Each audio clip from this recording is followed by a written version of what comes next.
episode 17 of the Sports Enthusiast podcast. I'm your host, Aaron Rank, joined by Ash McConnell. No Lucas today. He's got some homework to get through, and he's got a lot of college classes that he's dealing with. So our Super Bowl episode is just going to be me and Ashton, unless Lucas decides to join us at the end, which you never know. But unfortunately, I think we're just going to hop right into this. We'll talk about some plugs later. But there was a huge tragedy yesterday. We're currently recording this on Monday.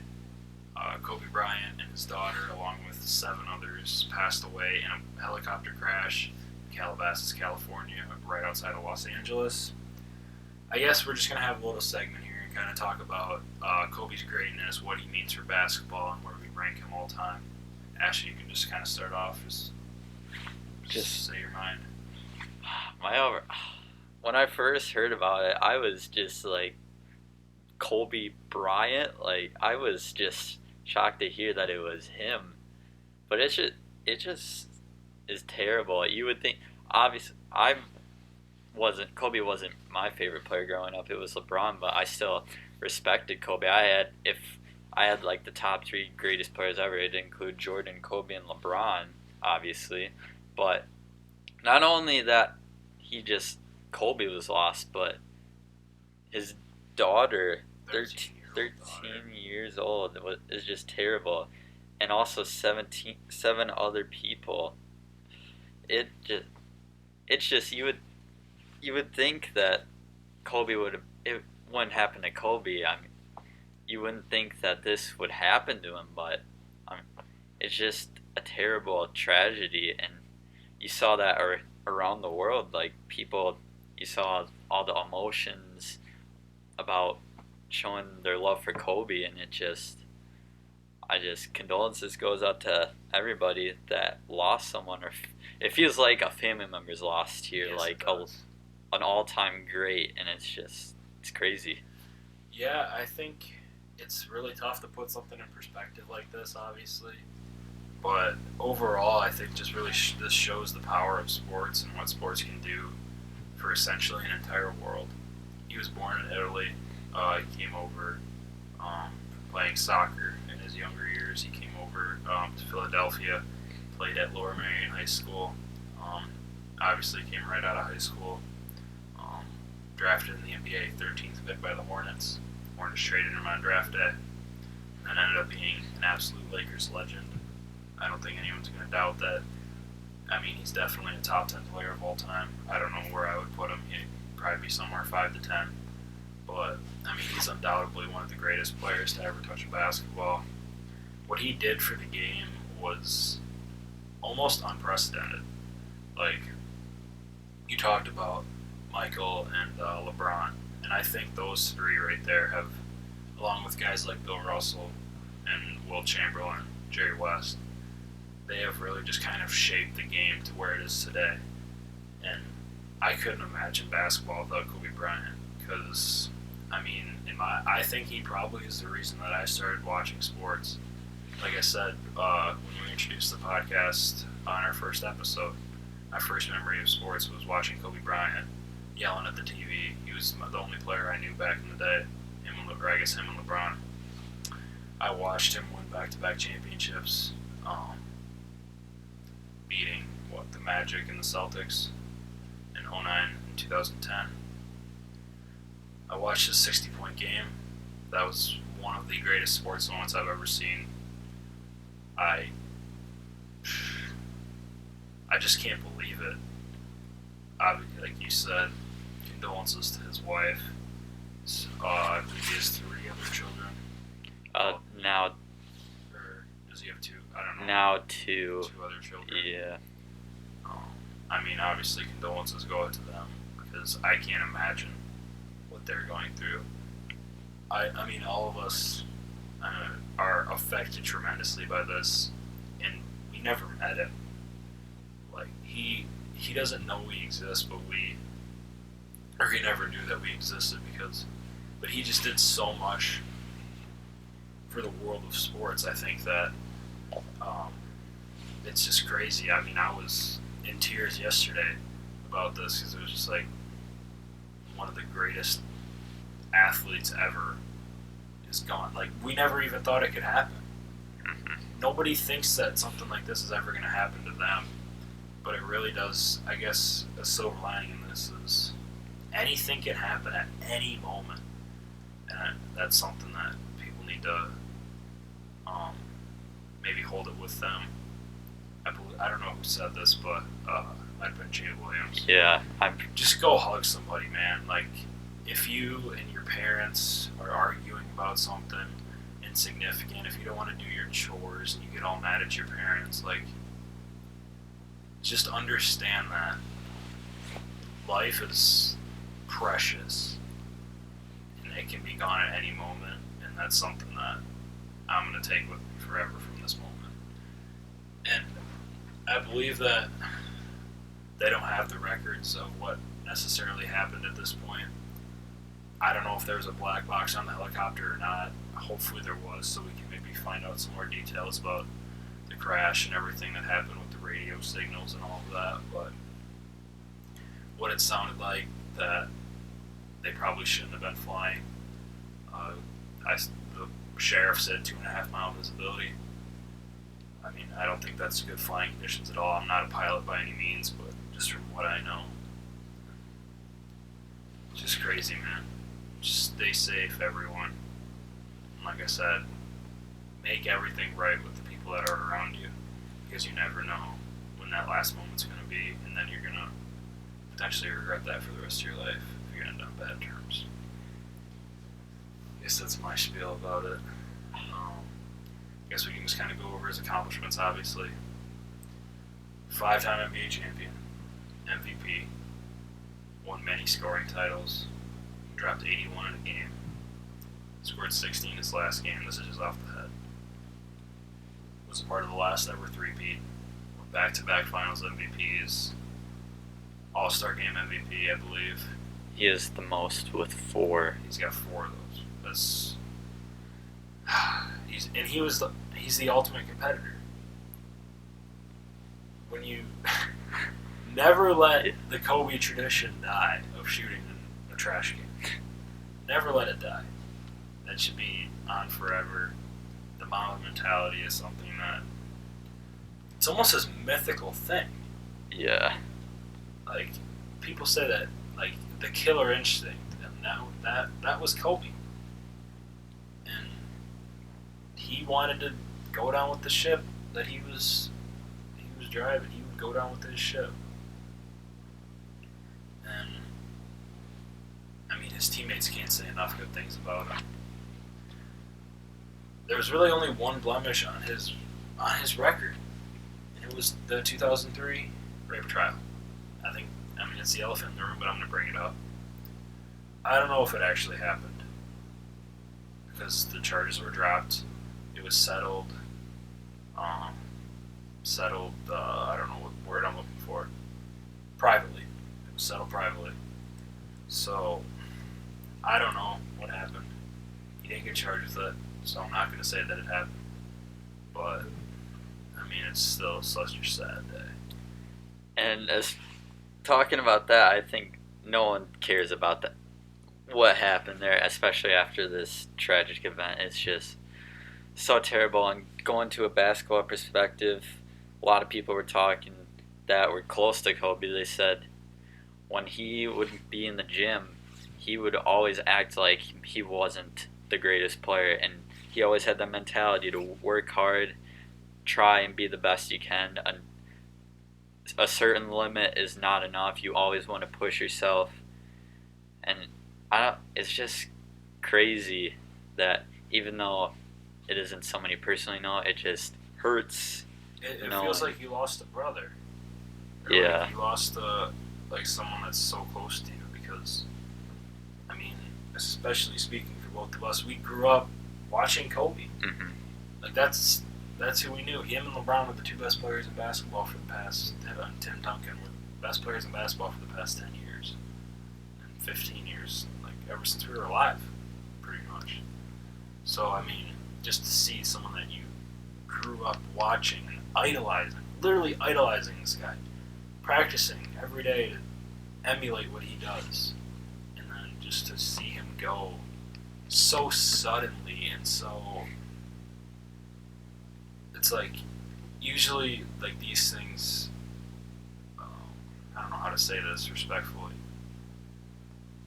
It's not all of a sudden. Like like a lot of times people get cancer, and Yep. then you kind of this thing develops, and then it just kind of happens. Like Dean Smith, that's kind of what happened with him. But just to see, like the person that I watched in my whole life, like I said, he was my first. He is my first memory of sports. I said it on the first podcast. You can go back to it and listen. But man, I guess my initial reaction to it, you told me.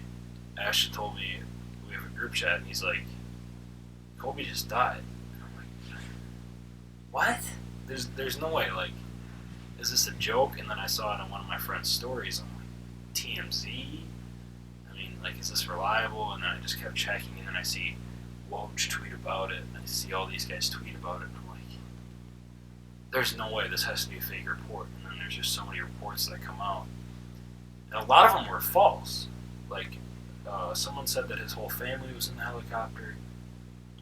Someone said that Rick Fox was in the helicopter.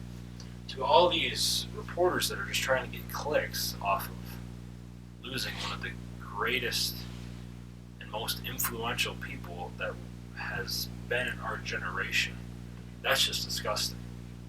But to see to the reports that were true, it was just, I couldn't believe it. I was literally in shock for 2-3 hours just trying to internalize what just happened. We had just seen Kobe memes the other day with him and his daughter talking about, what were they talking about at the Nets game. And I guess the part that hurts me most is how close they were. Like he had such a family bond and feel. Just, man. What were your initial reactions to it, Ashton?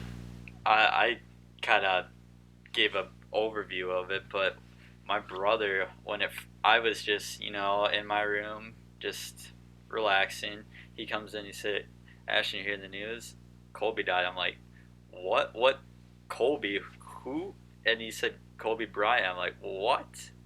And so I start searching it up and seeing all these reports and stuff, and it seemed like it was true.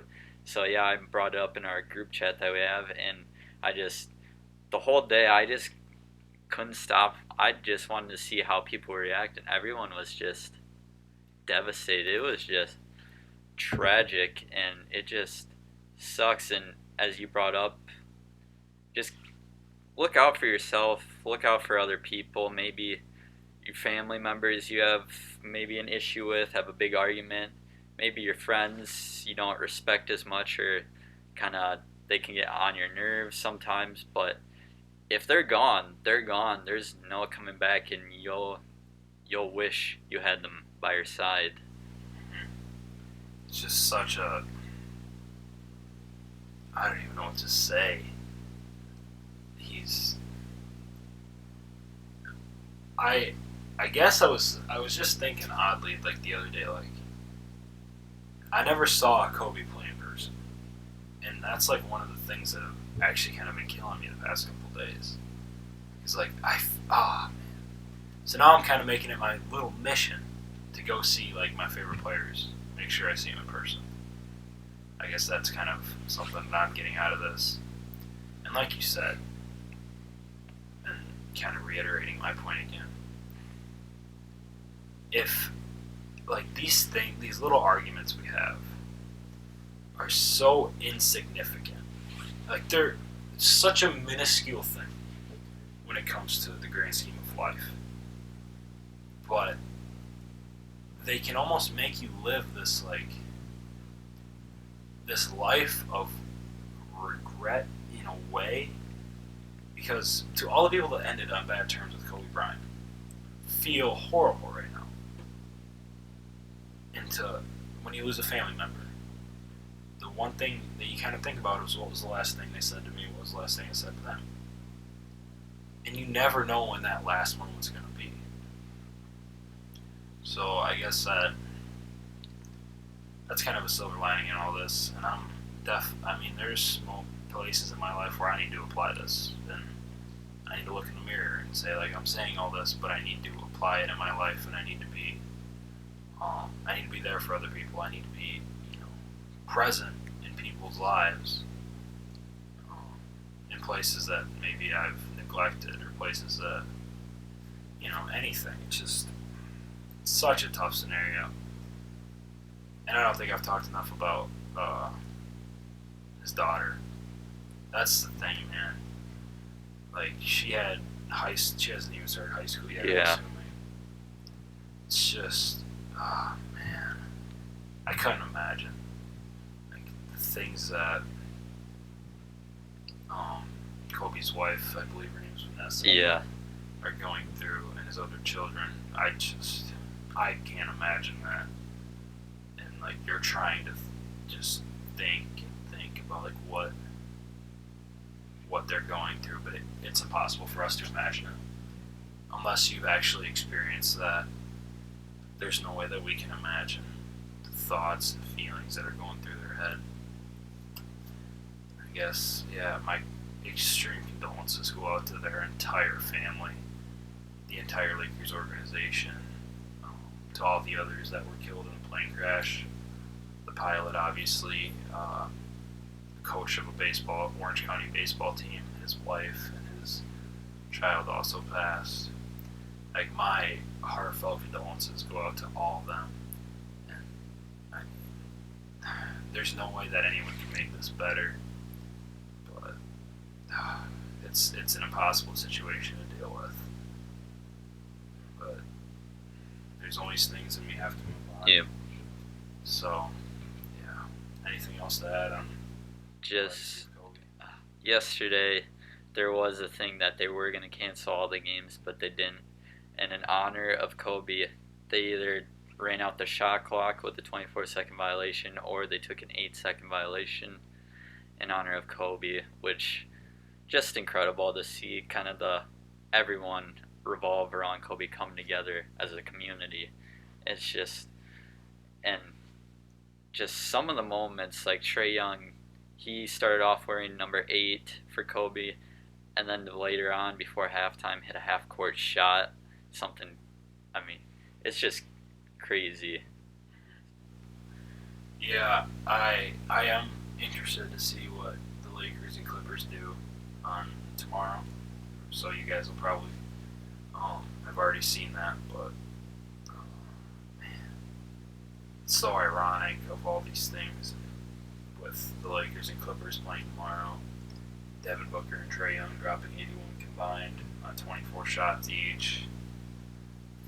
It's just crazy. And he's one of the 3 best basketball players of my generation ever since I've been alive.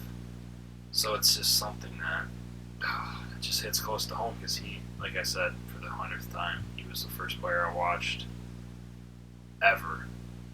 Like, he was the first ever player I watched. I remember sitting on my living room floor yelling Kobe at the TV. I don't know why I remember that, but I do. And I remember it perfectly. And it's just something that, man, I just can't believe it's gone. Well, if there's anything else to add, go for it. We are going to move on. We obviously, both of us gave our heartfelt condolences, but the one thing that also needs to be taken from this is the world still moves. Life goes on. So we have to move past this tragedy. Well, I guess there's no good way to transition here. Go follow us everywhere. Follow us on the Instagram at the Sports Enthusiast. Twitter's at SportsENTPod. Let us know if you want any merch or any of that. And yeah, give us a like, 5-star rating on Apple Podcasts. Always very appreciated. Yeah, there's no way to transition this, but let's talk about baseball. Let's get a little bit more warmed up. Nick Castellanos signing a 4-year, $64 million contract with an opt-out clause for the last 2 years with the I forgot with the Reds. So yeah, what are your thoughts on that deal? Good for him. He made his money's worth, but as far as the Reds, I don't really see how this is gonna help him out too much. They're young, but they just don't got the talent as a lot of these other teams.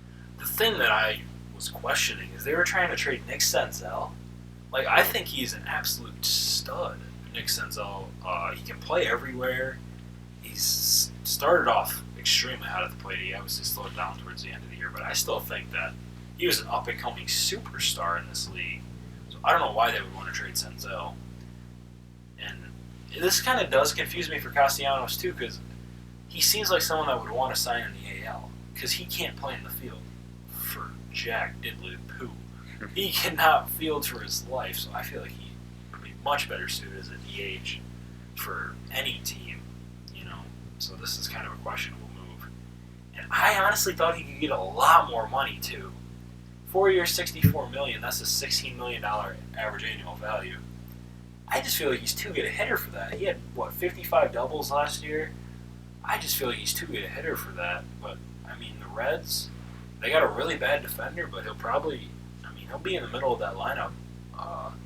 He'll slug for a good percentage. He'll get on base. So I actually think this is a really good deal for the Reds. It just confuses me why Castellanos would go here for that. Yeah, I mean, who knows how much he'll. I guess would he play right field if he Probably. did? Yeah, but I mean, I guess I don't know. Maybe he could have been better off somewhere else making more money, but I don't know. Maybe he just liked what Cincinnati has. Yeah, or maybe the limited market potentially, because he can't really play too good a defense out there.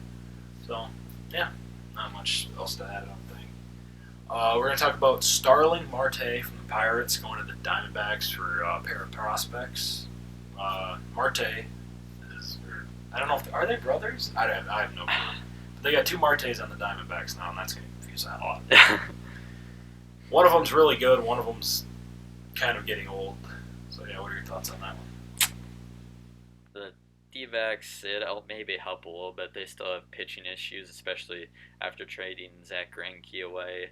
I don't know if this will help them that much, but maybe it'll help them to be a little more than average. I don't see this helping. Yeah, this is just interesting. I believe this means officially that Ketel Marte is going to move to second base, which, I mean, he's a good defender wherever he goes, so it's not really a big change. But, yeah. One thing to look out later in the episode, we will be doing prop bets about our Super Bowl. So if you guys want to bet the coin toss, if you want to bet the national anthem, if you want to bet if there's going to be a 2-point conversion, stick around because we will be talking about that. Now we're just going to move on to the Super Bowl because this is what we're here for. This is one storyline I kind of want to talk about. Where does Andy Reid fall if the Chiefs win among the greatest coaches of all time? What do you think, Cash? It'll be his first one. I don't know if you can consider him top 5 yet. I think maybe you could add him top 5, but it'd be hard because you got to get on the level of like Jimmy Johnson, Vince Lombardi, Bill Belichick, all the great coaches. But it will definitely, you could make an argument for top 10 for sure. It'll definitely put him in a step in the right direction with the help of Patrick Mahomes, obviously. Yes, very much so. I think he would definitely be in the top 10 conversation because, you know, you got Don Shula, you got Jimmy Johnson, Bill Belichick, Bill Parcells. I'm missing a ton of them. Vince Lombardi, Tom Landry, all those guys, Bud Grant. Like, there's plenty of coaches in there, but I think you could realistically argue Andy Reid being a top 10 coach of all time if he gets the Super Bowl. Like, he's had tremendous regular season success with all the teams he's been with. He's been successful with Alex Smith, Donovan McNabb, Michael Vick, Patrick Mahomes. He's had a plethora of quarterbacks. He's been successful everywhere he goes. So I think Andy Reid can potentially cement his place as one of the 10 greatest coaches of all time. So now, the game, what everyone cares about. It's going to be at 5:30 on Sunday Central Time. I don't know why. I feel like it'd be better off being like a 6 or 6:30 game. I don't make the schedule and I don't make money for it. So Kansas City is going to be -1 coming into the game. All these are via OddsShark, and remember that we're recording this on Monday, so the odds could potentially change heavily. Like I said, all this is via oddshark.com. Kansas City is going to be -1 coming into the game, with 52% of the bets going on Chiefs. Over-under is going to be at 54.5. It started at 52.5, but that's bumped up 2 points, with 65% of the bets on the over. The best 49ers line on there was +108, so pretty much a dead even one there. And the Chiefs' best line would be at -105. Obviously, if you aren't familiar with betting, +108 would mean you have to bet $100 and you would win $108. -105 would mean you have to bet $105 to win $100. The 49ers against the spread, including the playoffs, would be 11-6-1. Kansas City against the spread, including the playoffs, would be 13-5. The 49ers over-under, including the playoffs, would be they've hit the over 9 times. The under has been hit 8 times with 1 push. Kansas City's over-under, including the playoffs, would be 10 over and 8 under. Weather at game time, 50 degrees flat with no precipitation. 9-mile-an-hour winds, which is going towards an end zone. Obviously the northwest end zone. And the trends that all these bettors kind of talk about. Kansas City's 8-0 against the spread in their last 8. I guess I don't know if you want to kind of expand on some of these. You can. San Francisco is going to be 6-2 against the spread in their last 8. San Francisco is also 6-1 against the spread in their last 6 versus the AFC, and in their last 5-1 on their last 6. Excuse me. And then Kansas City has hit 5 of the last 6 overs versus the NFC. So with that being said, we're just going to move on to a huge breakdown here. You can go off on tangents if you want. Talk about some of the biggest matchups in this game. Big matchups are going to be Richard Sherman versus probably Tyreek Hill, or they might run a lot of zone, but if they do run man, I don't know if they want maybe Sherman on Sammy Watkins, because if you think you're going to get Sherman on Tyreek Hill, good luck, because Sherman, don't get me wrong, he's a great cornerback. First team All-Pro. But as far as going up against Tyreek Hill, yeah, that old man isn't going to catch up to him whatsoever. And the flip side of the ball, I don't really know what's a big matchup. I guess whoever's on George Kittle or whoever's keeping an eye on George Kittle, because they're going to probably look to feed him a lot, especially with kind of the weak linebacker core of this Chiefs team. Yes, for sure. The big issue for the Niners is that secondary. Obviously, they have Richard Sherman, but they don't really have any other huge names out there or much blazing speed. And that's what the Chiefs bring. They have big names on the outside, and they can run up and down the field. They look more like a track team than a football team, with obviously Nicole Harden and Tyreek Hill are two. I mean, they might be the 2 fastest players in football. Travis Kelce and George Kittle, you could argue, are the 2 best tight ends in football. So, like you said, one of the biggest matchups would be just the weapons on versus the secondary, because you gotta find a way to cover these guys. You got Sammy Watkins, Tyreek Hill, Nicole Hardman, Travis Kelce versus this secondary, which I believe is very weak of the Niners besides Richard Sherman. So it just depends on if that cover 3 can work, because that's what really Salah, his bread and butter is on defense, is going to be that cover 3. So I can't even predict this, man, because that thing.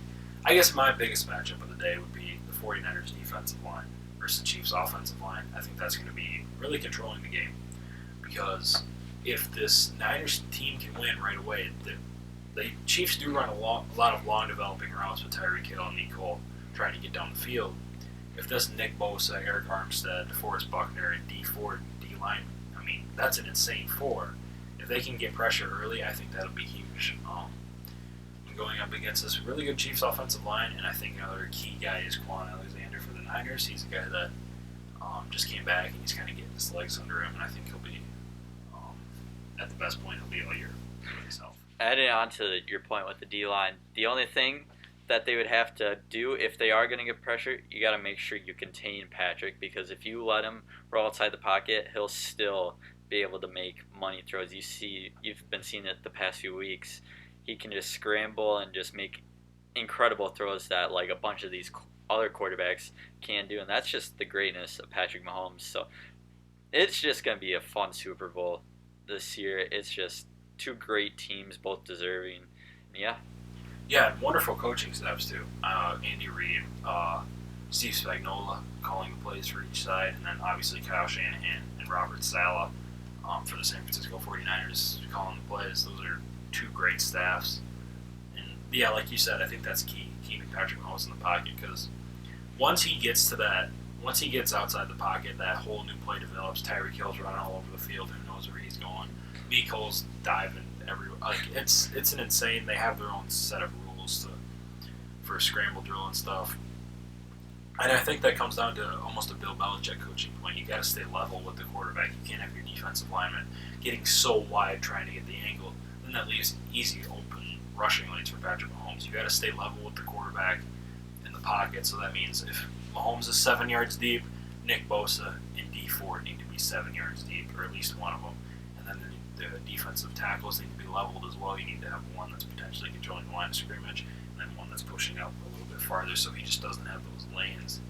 And that's something that hopefully Robert Saleh has talked about, and I assume he has with Kyle Shanahan, because those are some huge points. Because once Mahomes is out of the pocket, it's over. He is a danger. He can run like we saw in the Titans game. So yeah, he's insane. He's probably the best quarterback in football at this point. So yes, yeah. Any other matchups? Okay, now we're going to talk about our biggest X Factor players. Like, you can do as many as you want, as many as you feel for each team. Should we do offense and defense? Sure. I'll start on defense. I'm gonna start with for the Chiefs and Tyrann Mathieu. I think he's gonna have an X Factor. Yeah. Well, I just feel like as far as I feel like he's gonna have to run everything, not just stopping the run, but all the pass coverage.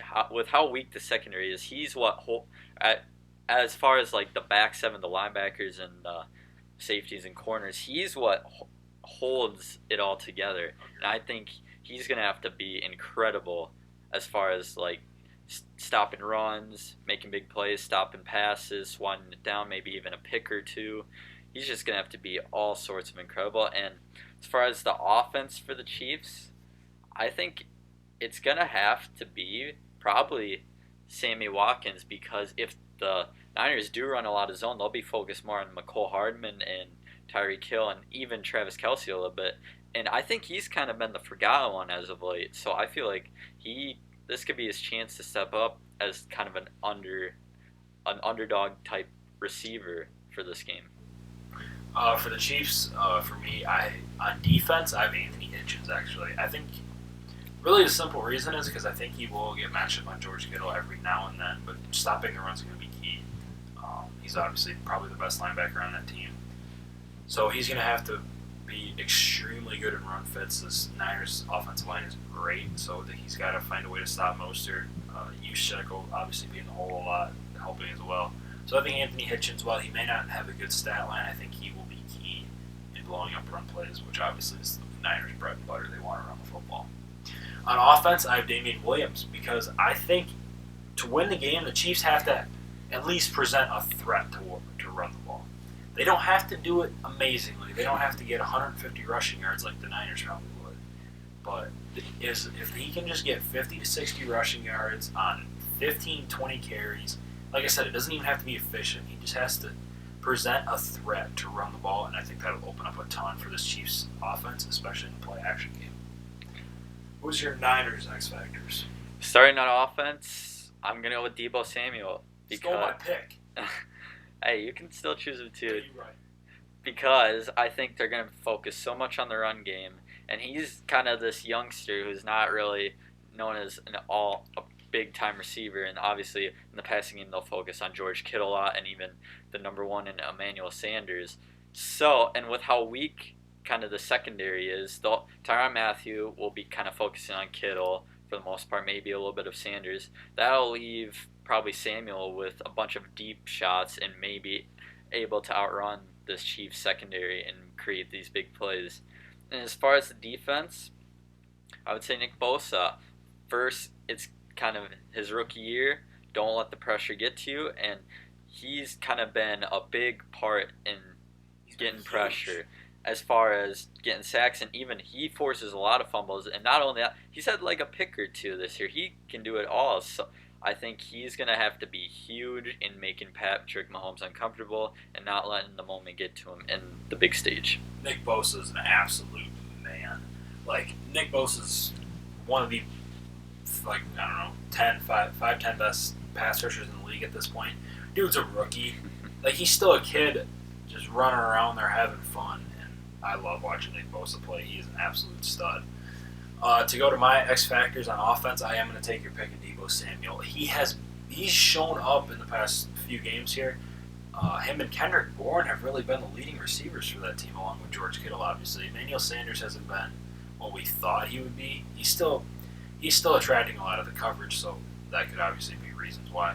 But Deebo Samuel, man, was he a good pick this year, along with Nick Bosa. The Niners hit it out of the park in the draft this year, and that's why they're here at this point.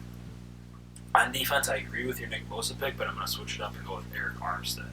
He's been probably the most underrated player on this team, along with Deebo Samuel, because like he's the fourth biggest name on that defensive line, along with D Ford, DeForest Buckner, and Nick Bosa. But he just wreaks havoc. He gets a lot of one-on-one matchups, and he takes advantage of them tremendously well.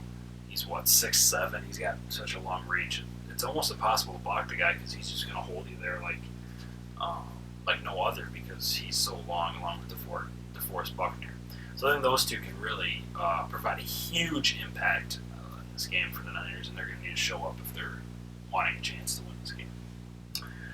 Now we're just going to talk about a couple of the side-to-side matchups. We're going to talk about the Niners pass D versus the Chiefs passing attack. We've kind of mentioned it already, but we can kind of reiterate what we've said here. Yeah, I mean, as far as the Niners defense, they don't really have the speed as some of these Chiefs weapons like Tyreek Hill and McCole Hardman. And it'll be interesting. This is McCole Hardman's rookie year too, and he's kind of been like Deebo Samuel, having some big games. And as far as special teams, he's been phenomenal. I mean, you saw with the Texans game, it started with his big return that kind of started up that big burst for a comeback. And even the Titans, he had just consistently, he gets nice returns that you don't really see, kind of terrible returns under like 20 yards, because he's so quick and so hard to tackle. As far as dealing with that secondary, it's just going to be tough. And Travis Kelce has been so big in this postseason that it's hard to guard him too, because he can run every route perfectly. He hardly drops balls. He's just so big and so tough to guard. It's tough for the secondary. Yeah, I mean, probably have the two best tight ends in the league in this game. I think I mentioned that already. But this Niners pass defense it's really been aided by the defensive line, in my opinion. So it comes down to the defensive line versus the offensive line still, because if Mahomes has time, he is going to carve up this secondary 3 times over, and I think the Chiefs win this big if the defensive line doesn't show up. I don't really have much to add there. We can talk about the Chiefs' run defense versus the Niners' rushing attack, which are pretty much the strengths of these two sides of the ball. Yeah, obviously this postseason for the Niners, they've been run heavy, and they've just been dominating. You saw it with the Vikings ever since Jimmy G threw that pick. They've just ran it, and it's been working effectively. You saw it with the Packers game, Raheem Mostert just absolutely dominated that defense.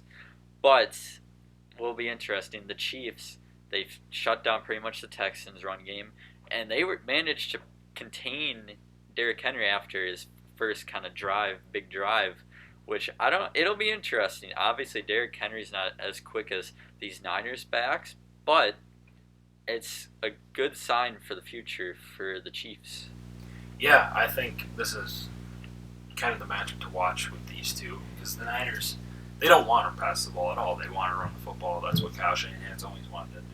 Even in Atlanta that year, he kind of wanted to run the ball with Devontae Freeman more than pass the ball. He just happened to have one of the best receivers of all time, Julio Jones, on his team. You could argue George Kittle's one of the best tight ends of all time already. I think it's going to be these are the two matchups to look out for. With George Kittle going up against guys like Tyrann Mathieu and Anthony Hitchens, and then can the Chiefs secondary hold down this passing attack as well? But the Niners offensive line is damn good. The Chiefs defensive line, I don't know what I want to say about them. I don't know if I want to say that they're that good. They have Chris Jones and Frank Clark. Those are obviously the two big names. So I'm honestly indifferent about this Chiefs run defense. I don't know if they can keep it up, but if they can, this game's over. So now we're just going to kind of predict the game flow, how we think the game's going to go, and do we think it'll be a close game? I think it'll be close, but I don't think it's going to be as close as people think. I think it's going to start out again for the Chiefs, kind of slow, kind of getting the flow of things. But for the Niners, I feel like this time they're going to kind of keep at that slow pace with the Chiefs, and it'll kind of be low scoring, maybe first quarter, a little bit into the second quarter. But then I think the Chiefs will start rolling, getting touchdown after touchdown, maybe a field goal here or there, and the Niners will be looking up and wondering what happened to this game. And then I feel like the Niners will kind of get it going a little bit, trying to catch up to the Chiefs, but I feel like it'll be a little too late. They're already too far behind, and they'll end up kind of losing. I do think this will be a close game, but I think we see the Niners jump out to kind of an early lead, maybe like a 10-0. Actually, no. I want it to be 17-3 at the end of halftime. Just there's reasons behind it. No, I'm not going to tell you, but there's reasons behind it. And hopefully the game ends 33-27 somewhere. All jokes aside, I do think that it will end up being a close game with the Niners jumping out early and Mahomes kind of fighting back and rattling back to potentially have this as a one-score game. And I do see Mahomes kind of getting a shot at the end of the game. So give your predictions. What do you got? Tell us your over/under prediction and all that. So I'm gonna take Kansas City -1. I'm taking them, and I'm taking the under barely as a final score of 33-20 Kansas City. Okay. I'm also taking the under, which, I mean, nobody's taking the under, it seems like, but at 54.5, that's just too much for me, man. I don't see it. We saw last year's Super Bowl, 13-3. That thing sucked. I'm taking the under. I'm taking the Chiefs against the spread, so that obviously means I'm taking the Chiefs to win. 27-23. Yes, it ends in a 7-3. There's reasons behind it.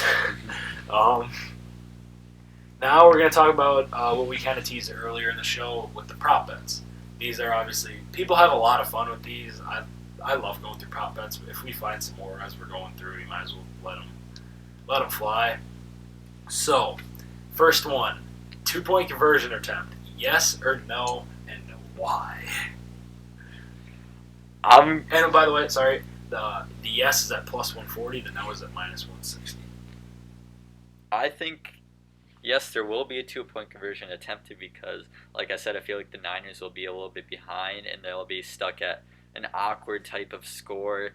Like they're down by this certain amount of points where they're put in a situation they have to go for 2. So I feel like, yes, there will be a 2-point conversion. I don't know if they're, I'm kind of indifferent on if there will be, but the odds are at +140, so I would take those odds all day with a 2-point conversion.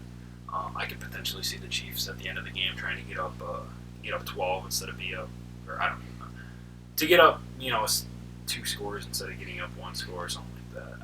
And plus, like, these coaches are geniuses. They're going to have something dialed up for 2-point plays, and they're going to want to use it at some point. So I think that's something that could be in the works there. Next one, will Mahomes throw a pick? I have the yes at +110. I don't have the no. I'm assuming it's probably even odds or somewhere in there. So will Mahomes throw a pick? I'm going to go with no. I feel like he'll continue his streak. Obviously, he hasn't thrown a pick yet in all of his postseason games. He has yet to throw it. Yeah, so I think it keeps going, and Mahomes keeps it rolling. I am thinking that he throws a pick. I feel like there's going to be a lot of turnovers in this game. I could see it kind of going back and forth. Maybe see a defensive touchdown for the Niners. So I do have Mahomes throwing a pick in this one, surprisingly, but I do have him throwing one. The national anthem. This is something that I've went very into depth on. It's the over/under's at 2 minutes. The yes is at minus 260, which is kind of stacked odds, and the no is plus 175. So it is Demi Lovato singing it. The last two national anthems for the Super Bowl have been under 2 minutes, and the last two times that she has sang the national anthem, I believe, one was the 2015 World Series, which was 158, and then she sang it at the McGregor versus Floyd Mayweather match, which was around 217, I believe. So realistically, this is kind of looking like an even bet, but they're giving me the odds at plus 175. I would take that all day. What do you think, Ash? Oh, I'm gonna take the yes. I don't know. I feel like she'll get a little bit dramatic with this, but this is interesting. I don't know. I feel like with her, with this type of event, she'll get a little bit dramatic and a little overboard. But hey, we'll see. There's definitely a chance for that. So, what's the next one here? What will be the Gatorade color poured on the winning coach? This is what we're going through now. So, red is at plus 125. Lime green / yellow will be at 250. At plus, these are all plus something. So the plus 250. Clear / water is at plus 500. Orange is at plus 575. Blue is at plus 600, and purple is at plus 750. I'm going to go over some of the recent Super Bowls here before you make your pick. So, last year was blue.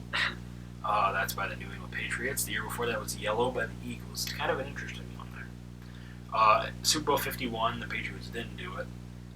In 50, there was your orange. In 49, it was blue.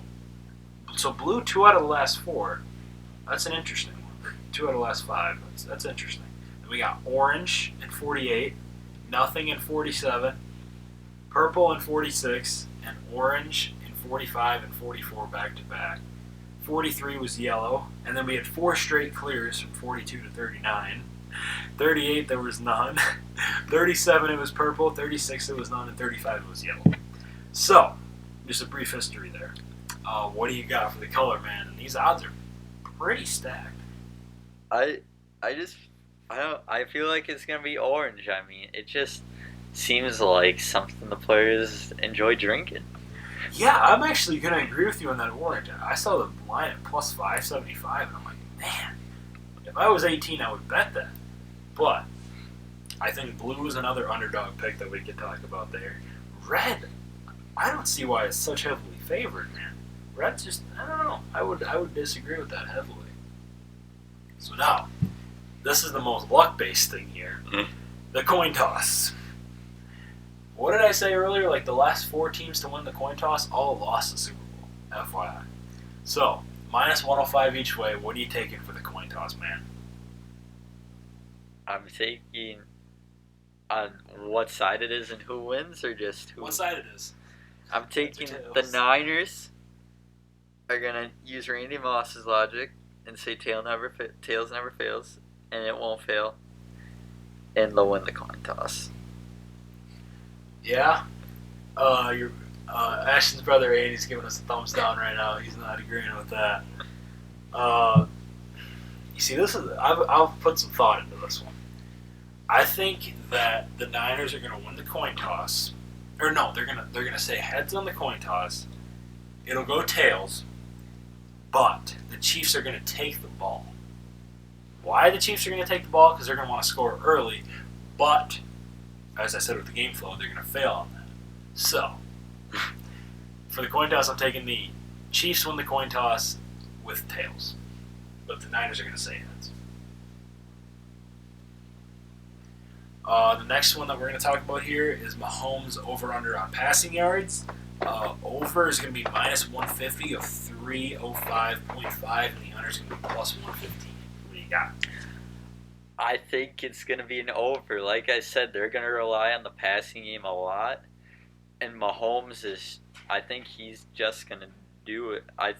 It's going to be one of these all-time great things. He's going to begin his legacy starting this game.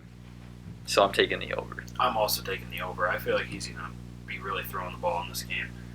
So yeah, I don't really have anything else there. Total players with a pass attempt in this game. Over 2.5 is at plus 115. I don't have the under number. But will there be more than just Jimmy G and Patrick Mahomes throwing the ball? Oh. I would take the over on that in a heartbeat. I feel like there's going to be some trick play. You've seen Emmanuel Sanders throw up a pass in, I think, maybe the Arizona game. It's the Super Bowl. There's going to be some sort of creativity that involves another player throwing the ball that's not a quarterback. Who knows? Maybe someone gets hurt, and maybe there's another quarterback that comes in. I would agree. Okay, this is one that it's a player prop. Raheem Mostert's over/under for rushing yards is at 73.5. I think that's an over all day long. Yes. Because the Niners are going to run the ball, and like I said, I think they're going to get out to an early lead, so that's definitely all day right there. Another one I guess that we can talk about is total touchdowns in the game. Is at 6.5 for the over is plus 110. What do you think?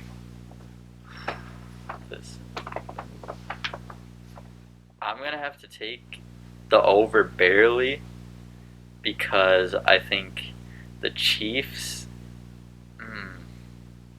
6.5, so that'd be... You'd have to go for 7, so that'd be 49 points off touchdowns. Actually, I'm going to... Oh, whoa! Lakers-Clippers game was postponed. Yep. For tomorrow. Yep. That's crazy. Yeah, I'm going to take the... I'm going to have to take the on... Actually, I'm changing. I'm taking the under for it. Let's see. I think I'm going to take the over. I think pretty much all the points are going to be scored on touchdowns. Not a single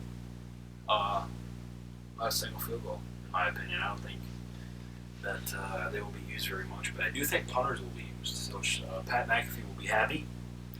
I don't know if there's really much else to add. It was kind of a slow episode because we don't have Lucas here to argue with us. We did agree on a lot of stuff, but yeah, if you got anything else to chime in on. Just stay safe, rest in peace, Mamba. Yep, rest in peace, Kobe Bryant, and obviously all that were involved in that horrific incident.